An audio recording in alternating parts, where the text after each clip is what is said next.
going to do the keto bagel video. Yay! I've been meaning to do this video for a really long time. I posted on my Instagram like months and months ago that I was going to do this. And so now I finally am. I'm here. I got all the stuff. I have some time. I can do the video. So I'm really excited.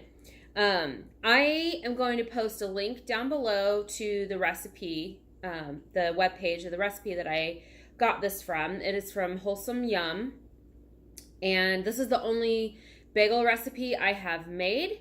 And I don't need to make another one because I know it's really good and we all really like it. So I'll post a link to the page where I got the recipe down below. That'll have all your measurements for everything, all the exact instructions and the nutrition information, all of that kind of stuff.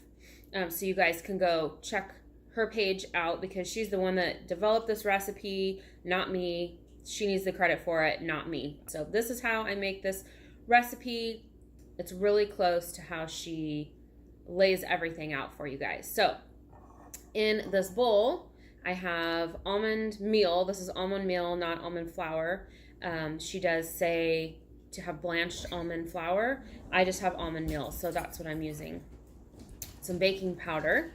And I'm just gonna whisk this all together and mix it all up, combine it really good. I left my whisk over here, so I'm gonna grab it. And I'm not using anything fancy. This is my hand mixer whisk. So I'm just gonna mix all this together and combine it well. Also, I think it's important to sift your ingredients. I sifted this flour because it is almond meal.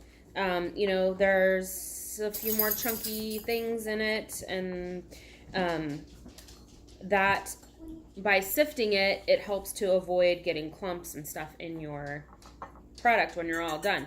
Also, the baking powder that I used had lots of little clumps.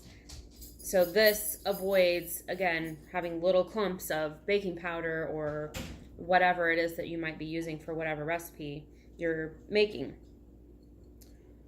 So there is that. I'm going to set this aside over here. Next, you have your mozzarella cheese. This is probably a typical like fathead dough kind of recipe. So I have mozzarella cheese here. I have some cream cheese. We're going to put in there. Cream cheese. Woo! We almost lost it. I'm going to put this in the microwave. It says to microwave this for 2 minutes. Stopping in between halfway and mixing it up really good. So I'm going to do that. My microwave is a little older. It's actually really old. It was my grandma's. Doesn't tell time very well, but it does still work. So we're still using it. So I'm going to do that. It may take more than 2 minutes. Okay, while that's going, I have 2 eggs. I'm not going to tip this really so you guys can see because they're going to fall out. 2 eggs. I'm going to beat these up a little bit. Just, you know, nothing major. Just so they're kind of mixed well together. And I am actually going to dump this in my flour mixture and kind of mix that together.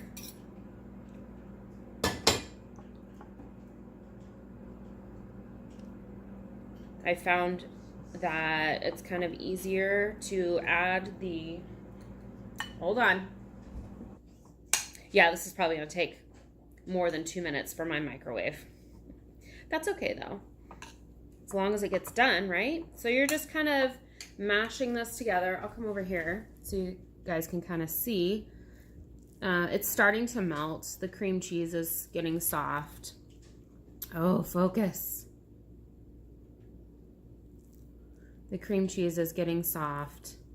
And it's starting to melt.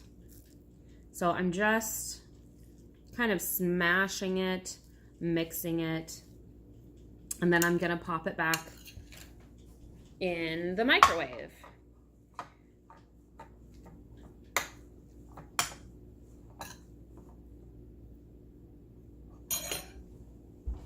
Okay, back to the flour. I found that kind of mixing this Just not working well with the whisk.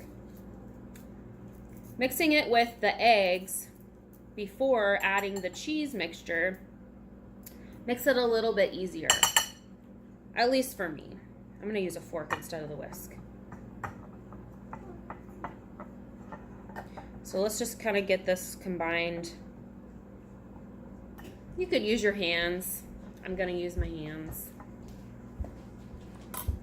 Eventually, you're going to use your hands anyway for kneading the dough. So here's my almond flour egg baking powder mixture. Gonna rinse my hands off real quick.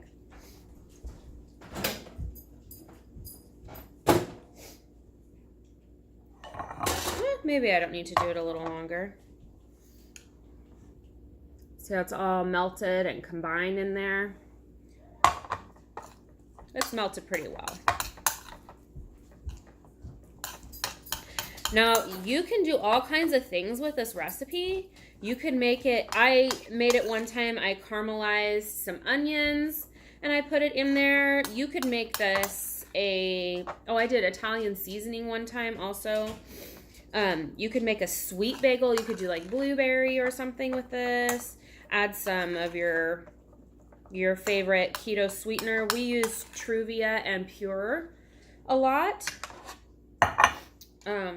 Because that's what we have easy access to. So I'm going to dump this in here. It's very cheesy.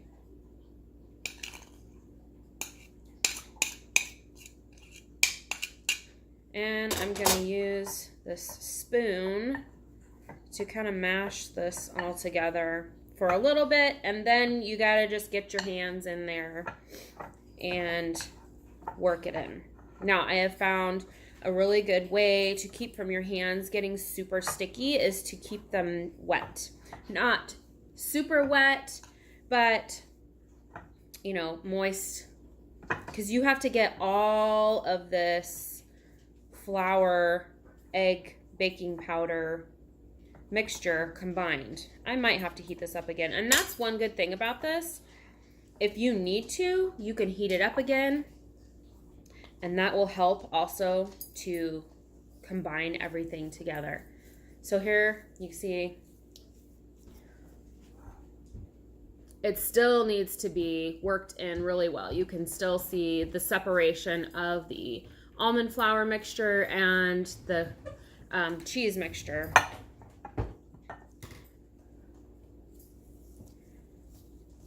My hands aren't too sticky yet, but they're starting to get that way. So I found if you reheat this, I have found that actually really helps to kind of blend everything together. So I'm going to heat this up again. So I'm going to heat this up for like 30 seconds. Okay, so here it kind of fluffs up. It kind of puffs up after you've had it in the microwave a little longer. I'm going to get my hands wet.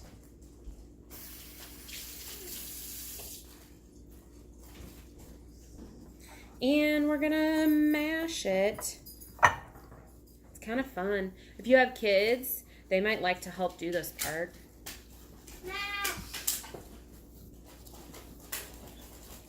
It takes a little bit of work to incorporate everything together. And you can heat it up again. We're getting there.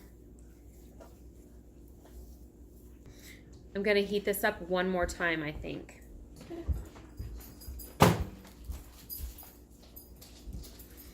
Okay, so here was the last time I put it there in the microwave for another 30 seconds. You can see it's combining well together. I'm going to get my hands wet again and do another mix real quick. You can also use oil. I think that's what she says in her blog, is that she uses oil to help hers keep from sticking to her hands. I forgot to mention, you want to make sure your oven is preheated to 400 degrees. Just about there. My My hands are starting to get a little bit sticky, but it works really well. The water works really well in the beginning, and then eventually, you know, it kind of wears off. But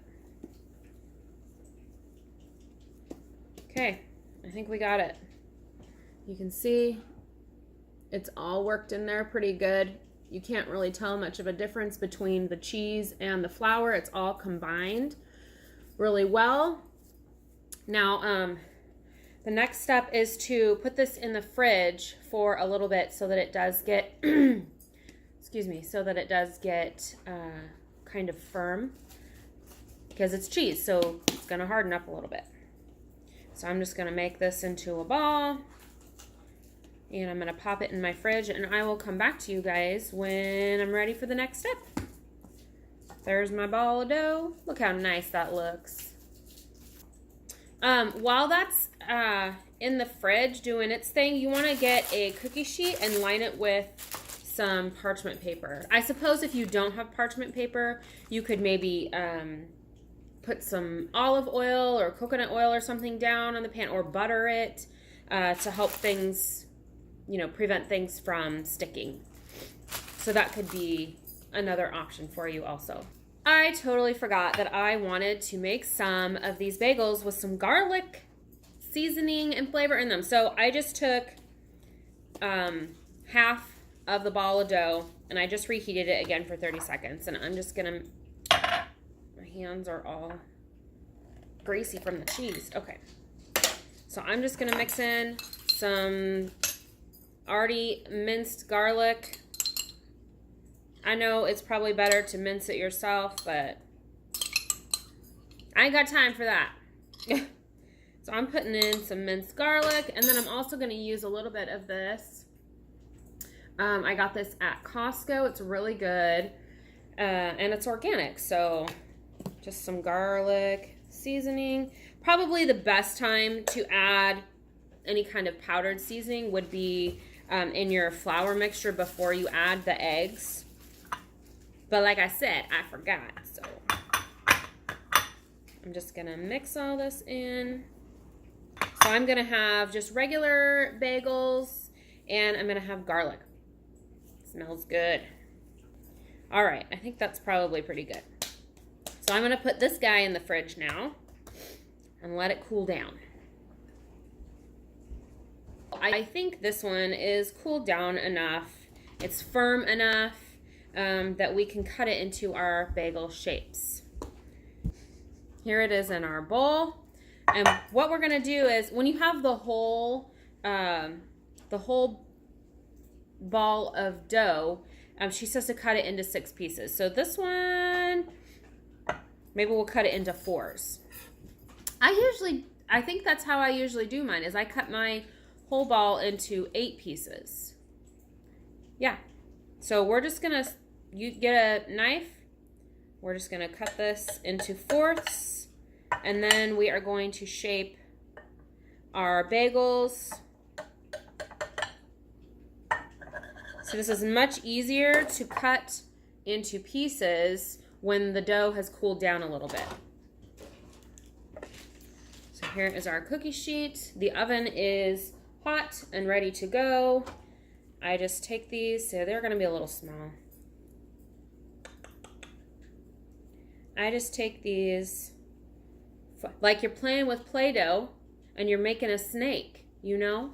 Remember those times?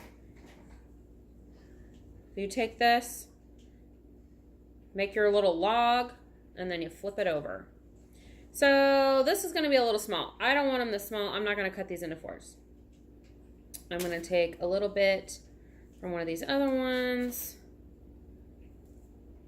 and add it to the other pieces. I want these to be bigger. All right. So let's make our shape again.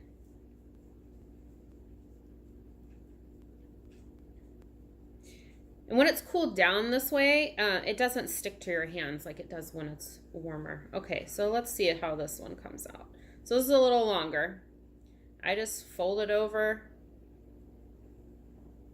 like that and kind of pinch the 2 ends together. And then you can play with it and shape it a little better after you get that done. And a lot of times I form these so that when they bake, the hole closes up. So it's more like a bun instead of a bagel. But it depends on what you want. So here's one. I'm going to put that down there. And I'm just going to continue making these until they're done.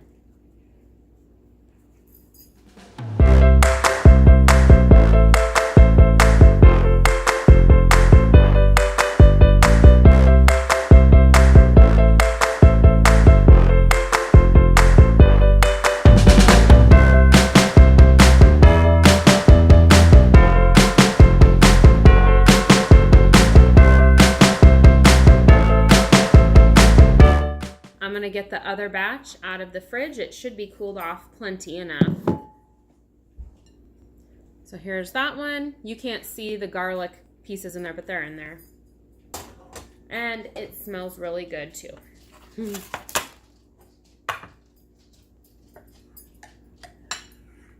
So we're going to cut this one also into 4s, and then I'm going to do the same thing like I did with the other one. And take one, break it into 3 pieces, and add it to the other 3 pieces. There's probably an easier way to do that. Just cut it into 3rds instead of 4ths, but that's just too easy. So we're going to form these. Do the same thing that you did with the other ones. It's still slightly warm, so it's easy to work with that way. It's not hard, but it's not soft and warm enough that you're going to have a hard time working with it.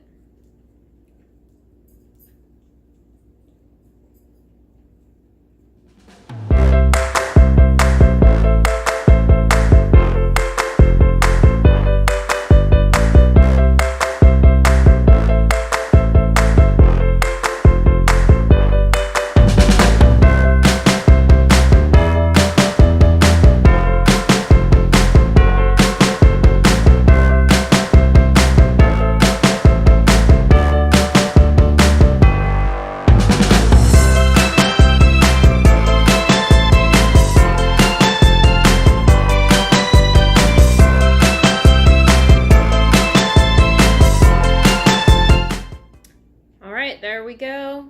Here's the last one. These garlic ones smell really, really good. I will bring you guys in. Whoa, there we go. I will bring you guys in closer so you can see an overhead of what these look like on the cookie sheet. Okay, so here we are. These are my keto bagels, and you can see this one is probably going to close in. This one's probably going to close in. This one's got a pretty big hole in it, so that one probably won't, but we'll see how they come out. You're going to pop these in the oven, a preheated 400-degree oven, and my oven, like my microwave, is older, so I don't necessarily time things. I think these go about 8 to 12 minutes, if I remember correctly. But like I said, the link will be down below where you guys can go check out the exact times and all of that good stuff. So I'm going to pop these in. These 3 are regular, and these other 3 are the garlic. I don't know if you guys can see the garlic chunks there. I'm really excited because it's been a long time since we have had these, and they are really good. So I'm going to get these in the oven, and I will come back to you when they are done. Okay, so I just pulled these out of the oven. Mine took a little longer than 12 minutes. I looked, and on the website it says 10 to 12 minutes. So mine was probably closer to 14, 15 minutes. You can see a couple of these closed up, but that's okay, because these make really good buns for burgers or sandwiches. You can do like a bagel, your bagel here with egg and cheese and sausage, and that is freaking amazing. I also like to do lunch meat and cheese, or you could do tuna, whatever. But you can see some of these closed up. This one, even though this was one I thought wasn't going to, it did mostly close up all the way. And you can see they are soft. They're still hot. They look amazing. They don't fluff up big and poofy like a regular bagel does. And they do go down, shrink down in size a little bit after they cool off all the way. Though these ones maybe, oh, they're hot. Those ones might not. We'll see. So there's my video on the bagels. I finally did it. We got it out. It's here. Yay! I am really excited to eat one of these because it's been a really long time. I'm just going to cut one in half and put some butter on it and eat it. But these are great for all kinds of other things. I will post the link down below so you can go to her page, check it out, read all the nutrition information and all the exact directions and everything. Remember, I used almond meal, not almond flour, so they do look a little different compared to what's on her website, but they still taste amazing regardless of that. So I hope you guys found this video helpful. These are pretty simple to make. They don't take that long, really, aside from the kind of smashing everything together to get it all mixed well and the cooking. I hope you guys give this recipe a try. If you do, please comment below and make sure to check out her page, wholesomeyum.com. It will be in the description. These are amazing. I've had other people that don't do keto try these and they really like them. Please make sure you give this video a like, comment, share with your friends. Don't forget to subscribe and hit the notification bell so that you get notified when I upload a new video. I am going to have more content coming out. I'm going to try really hard to have more things for you guys to watch. So make sure you hit the notification bell and subscribe to my channel. Thanks for watching.